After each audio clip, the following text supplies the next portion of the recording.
दोस्तों आपका फिर से एक बार दिल से हार्दिक स्वागत है। मैं हूं Firoz Khan, founder and CEO of Risko any time.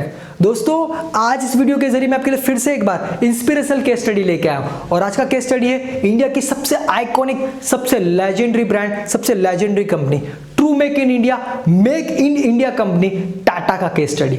Tata एक ऐसी इंडिया की ब्रांड है जो सुई से लेकर प्लेन, नमक से लेकर चाय, हर जरूरतमंद बिजनेस में इन्वॉल्व है। 100 से भी ज्यादा अलग अलग तरह के बिजनेसेस कर रही है और इसीलिए टाटा ग्रुप का बिजनेस इंडिया के अलावा 150 से भी ज्यादा कंट्री में एक्सपांड हो चुका है। आज टाटा ग्रुप के अंदर 7,25,000 से भी ज्यादा कर्मचारी काम कर रहे हैं, जो Facebook, Google, Microsoft, Coca Cola, Toyota जैसी कंपनी के कर्मचारियों को अगर इकट्ठा कर ले तो उनसे भी ज्यादा कर्मचारी आज की डेट के अंदर टाटा कंपनी में काम कर रहे हैं वर्ल्ड वाइड। इसीलिए दोस्तों टाटा ग्रुप के सारे बिजनेस ग्रुप को अगर मिला ले और उनकी वैल्यूएशन को काउंट करें तो 11,50,000 करोड़ की वैल्यूएशन, नेट वैल्यूएशन आ रही है टाटा ग्रुप की, जो इंडिया की सबसे बड़ी नेट वैल्यू वाली कंपनी बन चुकी है टाटा। अब सबसे कमाल की बात पता है दोस्तों टाटा कंपनी की क्या है? वो ये है कि इसकी जो स्थापना की थी, इनकी जो शुरुआत की थी इनके फाउंडर जमशेदजी टाटा ने। जब जमशेदजी टाटा ने अंग्रेज शासन काल के अंदर टाटा ग्रुप को स्टार्ट किया था तो ये कंपनी महज 21,000 रुपए की कैपिटल से स्टार्ट हुई थी और ये बिजनेस, सबसे पहला बिजनेस स्टार्ट किया था ट्रेडिंग कंपनी का। और आज वही ट्रेडिंग बिजनेस और वही 21,000 रुपए से शुरू होने वाला बिजनेस आज इंडिया का सबसे बड़ा नेट वैल्यू वाला, सबसे बड़ा ग्रुप एम्पायर में कन्वर्ट हो चुका है टाटा। तो दोस्तों ऐसा तो टाटा ग्रुप ने क्या किया बिजनेस में और किस तरीके से बिजनेस किया, जो एक छोटा सा बिजनेस आज एक बिजनेस एम्पायर में कन्वर्ट हो चुका है, ये आज मैं आपको इस केस स्टडी में बताने जा रहा हूं। देखिए दोस्तों, वाकई में एक ट्रू इंस्पिरेशनल केस स्टडी है। हर एक इंसान को देखना चाहिए ताकि आप भी अपने छोटे से बिजनेस को एक बिजनेस एम्पायर में कन्वर्ट सके, आप भी अपने बिजनेस को पूरे इंडिया में एक्सपांड कर सके टाटा की तरह। अब दोस्तों टाटा बना कैसे और इनको बनाया किसने, पहले ये देख लेते हैं। देखिए दोस्तों, टाटा बनाया किसने? टाटा के जो फाउंडर थे वो थे जमशेदजी टाटा। उनका जन्म गुजरात में 1839 में हुआ, अंग्रेज शासन काल में। अब देखिए दोस्तों, जमशेद टाटा जी जो थे वो पारसी फैमिली से बिलोंग करते थे। उनके जो पिताजी थे वो भी एक व्यापारी थे, बिजनेसमैन थे, ट्रेडिंग बिजनेस करते थे। अब अंग्रेज शासन काल के अंदर होता ये था उन दिनों के अंदर कि दोस्तों सारे के सारे बिजनेस इंडिया के अंदर अंग्रेजों के पास थे। बहुत गिनी चुनी ऐसी इंडिया की फैमिली थी जो बिजनेस में इन्वॉल्व थी, उनमें से ये एक पारसी फैमिली थी टाटा जो बिजनेस में इन्वॉल्व थी। तो दोस्तों उनके जो पिताजी थे, जमशेद टाटा जी के पिताजी, वो सक्सेसफुल बिजनेसमैन थे, ट्रेडिंग बिजनेस कर रहे थे और अपने बिजनेस के सिलसिले में बहुत सारी स्टेट्स, बहुत सारे सिटी में उनको घूमना पड़ता था, बहुत सारे कंट्री में भी जाते थे अपने बिजनेस को एक्सपांड करने के लिए, वहां से भी इंपोर्ट करते थे बहुत सारी चीज और पूरे इंडिया में अपने बिजनेस को फैला चुके थे। अब बचपन से जमशेद टाटा जी अपने पिताजी को बिजनेस करते देखते आ रहे थे। 7 साल से वो बहुत इंस्पायर्ड हो रहे थे और बहुत इच्छुक थे कि वो भी अपने पापा को, उनके पिताजी को हेल्प कर सके उनके बिजनेस में। तो 14 साल की उम्र में वो क्या करते थे, अपनी पढ़ाई खत्म होती थी, स्कूल से आ जाते थे तो पूरा दिन अपने पापा के साथ रहते थे, उनको बिजनेस में हेल्प करते थे। तो होता ये था दोस्तों कि बचपन से ही उनका जो बिजनेस के अंदर इंटरेस्ट था ना वो फिक्स हो चुका था, बहुत मजबूत हो चुका था। इसीलिए दोस्तों होता ये था कि जो भी बिजनेस के सिलसिले में उनके पिताजी बाहर जाते थे, अलग सिटी, अलग स्टेट में या आउट ऑफ कंट्री जाते थे, तो जमशेद जी को भी साथ में लेके जाते थे, तो बहुत नॉलेज गेन करते थे। अब जब जमशेद टाटा जी की ग्रेजुएशन खत्म हो गई, ग्रेजुएशन खत्म होने के बाद उनको खुद का बिजनेस शुरू करना था, तो उन्होंने क्या किया, बिजनेस शुरू करने से पहले बहुत सारी कंट्रियों की विजिट की, वहां पे जाके देखा कि कौन से ऐसे बिजनेसेस हैं जो बहुत सक्सेसफुली चल रहे हैं, जिनकी डिमांड इंडिया में भी है और वो बिजनेस आज की डेट में इंडिया में नहीं है, तो कौन से ऐसे बिजनेस को इंडिया में किया जाए जिससे देश का भला हो और देशवासियों का भला हो। तो ये सारी चीज को वो नोट करते थे।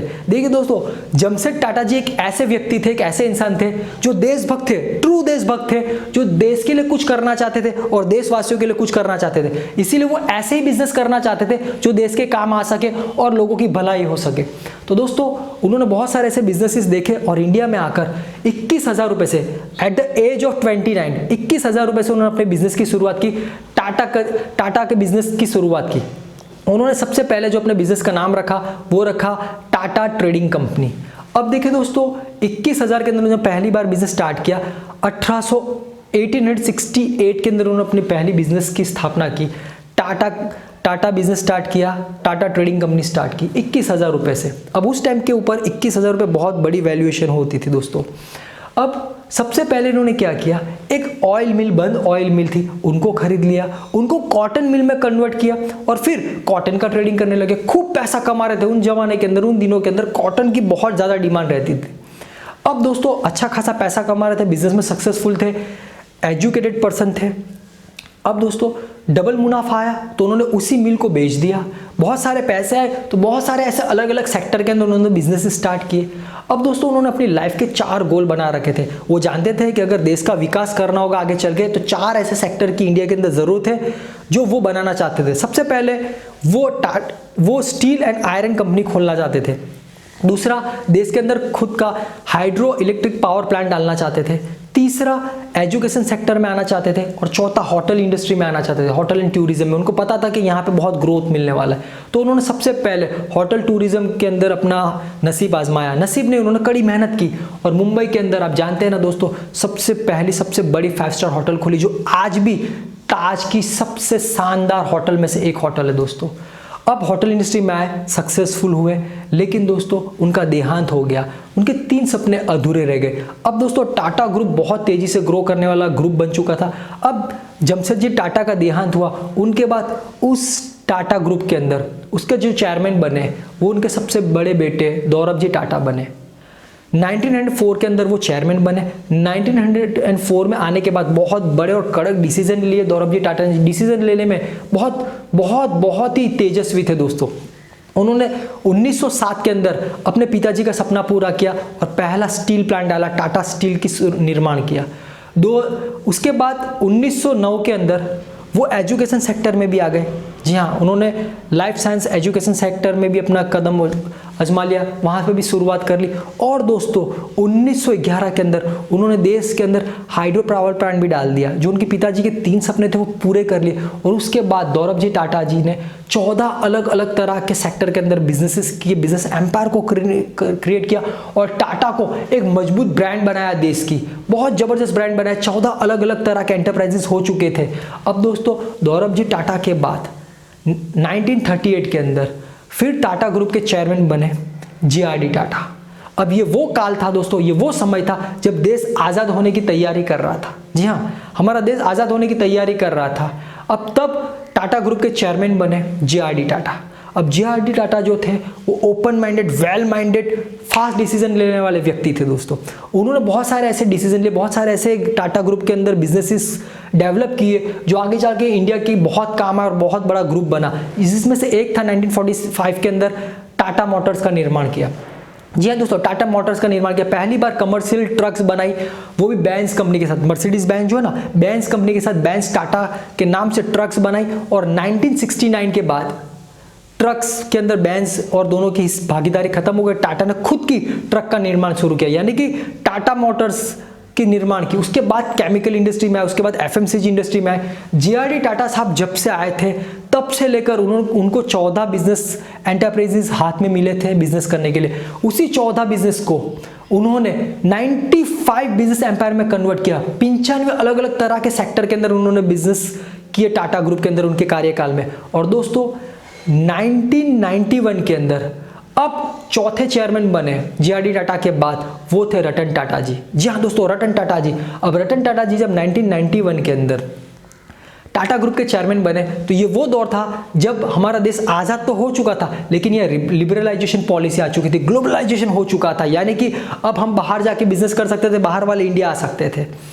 अब दोस्तों यहाँ पर रतन टाटा जी एक नौजवान थे, पढ़े लिखे, एग्रेसिव व्यक्ति थे, फास्ट डिसीजन मेकर थे। इन्होंने क्या किया, ज़्यादा नए बिजनेस को बढ़ाने की जगह पर उन्होंने जो एग्जिस्टिंग बिजनेस थे उनको बढ़ाया। उन्होंने क्या किया, ये मास्टर थे किस चीज़ के अंदर दोस्तों, ये एक्विजिशन में मास्टर बने। इन्होंने अपने कार्यकाल के अंदर इतने एक्विजिशन किए कि दोस्तों जो बिजनेसेस इंडिया में हो रहे थे वो आउट ऑफ कंट्री में भी बहुत ज़्यादा एक्सपांड होने लगे। फॉर एग्जांपल, इंडिया के अंदर टाटा टी बहुत सक्सेसफुल थी, तो यूरोप कंट्री की, यूएसए कनाडा के अंदर टेटली चाय बहुत बिक रही थी, उसको एक्वायर कर लिया। तो हुआ यूँ कि अब टाटा का business, Tata Tetley world wide बिकने लगी। उसके बाद टाटा मोटर्स की बात करें, टाटा मोटर्स इंडिया में अपने मोटर्स बना रहे थे, उन्होंने जगुआर को खरीद लिया, रेंज रोवर को खरीद लिया। तो अब अपना बिजनेस बाकी कंट्री में भी फैला दिया, कमर्शियल के अंदर डेवू को खरीद लिया ताकि अब और जगह पे बिजनेस हो सके। ऐसे छोटे छोटे एक्विजिशन करते रहे। अब देखिए स्टारबक्स को इंडिया में खरीद लिया, 50% हिस्सेदारी है। इंडिया के अंदर जितने भी स्टारबक्स बिकेंगे 50% फायदा इनको होगा। उसी तरीके से बहुत सारे ऐसे, टाटा स्टील को देख लीजिए, कोरस को खरीद लिया आउट ऑफ कंट्री के अंदर, आज भी टाटा कोरस के स्टील्स बिक रहे हैं, थाईलैंड में स्टील फैक्ट्री डाली। इस तरीके से छोटे छोटे एक्विजिशन करते गए, एग्जिस्टिंग बिजनेस को डीपली बढ़ाते गए। दोस्तों टाटा ग्रुप में जब से रतन टाटा जी आए दोस्तों, 95 बिजनेस जो मिले थे उस बिजनेस को 100 क्रॉस कर दिया, और वो 100 बिजनेसेस इतने बढ़ गए कि इनके कार्यकाल में आज तक वो बिजनेस 40 गुना बढ़ चुके हैं। 40 गुना दोस्तों, 1 गुना 2 गुना 3 गुना बिजनेस नहीं बढ़ा। आज तक रतन टाटा जी जब से आए हैं तब से अभी तक उन्होंने टाटा ग्रुप के बिजनेस 40 मल्टीप्लाई 40 गुना बढ़ा दिए, और प्रॉफिट 30 फोल्ड 30 बार उनका प्रॉफिट भी बढ़ चुका है। इतना बड़ा बिजनेस एम्पायर, इतना डीप बिजनेस और इतना बड़ा बिजनेस कर डाला है टाटा जी ने। जी हाँ दोस्तों, रतन टाटा ने। ये बहुत एग्रेसिव तरह के इंसान है दोस्तों, बहुत कमिटेड रहते हैं, दिन में ज्यादा फोकस बिजनेस पे करते हैं, बहुत फुल टाइम डिवोटेड, और आज भी ये एज के अंदर भी बहुत ज्यादा मेहनत कर रहे हैं। और इसीलिए दोस्तों आज टाटा इंडिया के अलावा 150 से भी ज्यादा कंट्री में अपने बिजनेस को एक्सपांड कर चुका है। 100 से भी ज्यादा अलग अलग तरह के बिजनेसेस है। हर वो बिजनेस कर रहा है जो देश के काम आ सके, देश की जरूरत को पूरा कर सके, लोगों की नीड को फुलफिल कर सके। चाहे वो सुई से लेकर प्लेन हो, नमक से लेकर चाय हो, हर एक बिजनेस में इन्वॉल्व है। और दोस्तों आज इंडिया के अंदर और वर्ल्ड वाइड टाटा ग्रुप के अंदर 7,25,000 से भी ज्यादा कर्मचारी काम कर रहे हैं। और आज पूरे टाटा ग्रुप की वैल्यूएशन सारी कंपनियों को इकट्ठा किया जाए तो 11,50,000 करोड़ से भी ज्यादा की नेट वैल्यू बन चुकी है, जो देश की सबसे बड़ी नेट वैल्यू वाली ब्रांड बन चुकी है टाटा। तो दोस्तों सोचिए कि कितना बड़ा ग्रुप बन चुका है। और इसी ग्रुप की शुरुआत अंग्रेज कार्यकाल में केवल 21,000 रुपए से शुरुआत हुई थी, और ट्रेडिंग कंपनी स्टार्ट की थी, और वही ट्रेडिंग कंपनी आज देश की सबसे नंबर 1 ब्रांड, सबसे बड़ी ब्रांड बन चुकी है। दोस्तों इस केस स्टडी से हम क्या सीख सकते हैं? बहुत सिंपल है दोस्तों, बहुत कुछ सीख सकते हैं। टाटा ग्रुप के ऊपर अगर मुझे 25 वीडियो बनाने का मौका मिले 25 दिन तक, तो मैं उतने सारे वीडियोस बना सकता हूँ। इतना बहुत कुछ है इस कंपनी को बारे में बताने का, इस कंपनी से सीखने का। लेकिन इस छोटे से वीडियो में हम क्या सीख सकते हैं कि आपको बिजनेसेस करने चाहिए, और ऐसे बिजनेसेस, ऐसे प्रोडक्ट्स को बेचना चाहिए जिससे आप अपने कंज्यूमर को फायदा दे सके, उनकी प्रॉब्लम को सॉल्व कर सके। आपके प्रोडक्ट को यूज करके आपके कस्टमर का ज्यादा फायदा हो, वो जितने ज्यादा खुश रहेंगे उतने आपका बिजनेस बढ़ेगा। जैसे कि टाटा ग्रुप ने किया, टाटा ग्रुप ने देश के अंदर वो बिजनेस डाले जो देश की जरूरत थे, और फिर वही बिजनेस एक्सपांड हुए। इसी तरीके से अगर आप भी कोई ऐसे प्रोडक्ट बेचोगे, कोई ऐसा बिजनेस करोगे जो आपके कस्टमर्स की नीड को फुलफिल करता हो, उनकी सबसे बड़ी प्रॉब्लम सॉल्व कर देता हो, और आपका कस्टमर आपके प्रोडक्ट को यूज करके ज्यादा खुशी महसूस करता हो, तो आपका बिजनेस भले कितना छोटा हो, लेकिन कुछ समय के बाद अगर आपने ये पॉलिसीज अपने बिजनेस में अपनाई तो एक दिन आपका भी बिजनेस एम्पायर क्रिएट हो जाएगा, एक बड़ा बिजनेस एम्पायर बन जाएगा। दोस्तों आज आपके पास कितना बड़ा मौका है, सोचिए।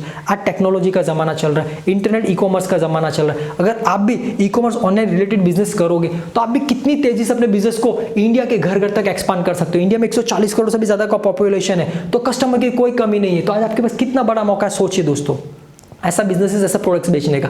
और अगर आपके पास ऐसा बिजनेस, ऐसे प्रोडक्ट नहीं है तो चिंता करने की जरूरत नहीं है। आज मैं आपके लिए बहुत बड़ी बिजनेस अपॉर्चुनिटी लेके आया हूं, ऑनलाइन बिजनेस अपॉर्चुनिटी लेके आया हूं रिस्को एनी टाइम के बिजनेस प्लेटफॉर्म के थ्रू। आप रिस्को एनी टाइम के प्लेटफॉर्म के थ्रू 15 अलग अलग तरह के, 15 अलग अलग कैटेगरीज का ऑनलाइन बिजनेस शुरू कर सकते हैं। ऐसे 15 कैटेगरीज है दोस्तों जो इंडिया के अंदर सबसे फास्टेस्ट ग्रोइंग कैटेगरी, सबसे ज्यादा फास्टेस्ट ग्रोइंग बिजनेस में से एक बिजनेस है। ऐसे प्रोडक्ट है ये 15 कैटेगरी के दोस्तों जो इंडिया के अंदर सबसे ज्यादा लोग ऑनलाइन खरीदना पसंद करते हैं। ऐसे कैटेगरी का बिजनेस में आज अपॉर्चुनिटी है रिस्को के प्लेटफॉर्म के थ्रू। और सबसे कमाल की बात ये दोस्तों कि आप रिस्को प्लेटफॉर्म के थ्रू ये 15 अलग अलग कैटेगरी का बिजनेस शुरू करोगे तो इस बिजनेस को शुरू करने के लिए ना आपको पैसे की जरूरत है, ना इन्वेस्टमेंट की जरूरत है, ना माल सामान की जरूरत है। और सबसे कमाल की बात ये कि आप इस बिजनेस को घर बैठे बैठे अपने मोबाइल के द्वारा केवल 20 मिनट में शुरुआत कर सकते हो। तो दोस्तों अगर इंटरेस्टेड है और ये जानना चाहते हैं कि आप कैसे 15 अलग अलग तरह के कौन से ऐसे बिजनेसेस रिस्को प्लेटफॉर्म के थ्रू कर सकते हो और इस बिजनेस को बिना बिना पैसे, बिना इन्वेस्टमेंट, बिना माल सामान के केवल 20 मिनट में घर बैठे बैठे अपने मोबाइल के थ्रू कैसे शुरुआत कर सकते हैं। तो दोस्तों आज ये पूरी डिटेल में जानकारी मैं आपको एक वेबिनार के द्वारा देने जा रहा हूं और ये वेबिनार आपके लिए एब्सोल्युटली फ्री है, बिल्कुल फ्री है। और इस वेबिनार को देखने के लिए मैंने नीचे डिस्क्रिप्शन में जो पहले लिंक दिए रजिस्टर्ड फॉर फ्री वेबिनार की लिंक, आप उसे क्लिक करके इस वेबिनार को पूरा देख सकते हैं। देखिए दोस्तों ये एक ऐसा वेबिनार है जिसमें मैंने A to Z हर एक डिटेल में जानकारी दे दी कि ये 15 अलग अलग तरह के बिजनेसेस कौन से हैं, इंडिया में कितना ग्रोथ है और आपको क्या फायदा होने वाला है। रिस्को प्लेटफॉर्म पर अगर आप बिजनेस शुरू कर रहे हो तो आप बिना पैसे, बिना इन्वेस्टमेंट, बिना माल सामान के कैसे शुरुआत कर सकते हो और रिस्को प्लेटफॉर्म पर बिजनेस करने का आपको क्या फायदा है, रिस्को आपको क्या हेल्प करेगा, किस तरह की और फैसिलिटीज देगा ताकि आप अपने बिजनेस को एक बिजनेस एम्पायर में कन्वर्ट कर सके। ये हर एक चीज मैंने इस वेबिनार में बताई है। ये वो वेबिनार है दोस्तों जो आपकी लाइफ चेंज कर सकता है और आपको एक बहुत बड़ी बिजनेस अपॉर्चुनिटी दिला सकता है। तो इसका फायदा कैसे उठा सकते हैं, बहुत सिंपल है। नीचे डिस्क्रिप्शन में जो पहले लिंक दी है रजिस्टर्ड फॉर फ्री वेबिनार की लिंक, आप उसे क्लिक करके इस वेबिनार को घर बैठे बैठे अपने मोबाइल पे अपने समय पे फ्री पे देखकर रजिस्ट्रेशन करवा के वहां से बिजनेस शुरू कर सकते हैं। Thank you.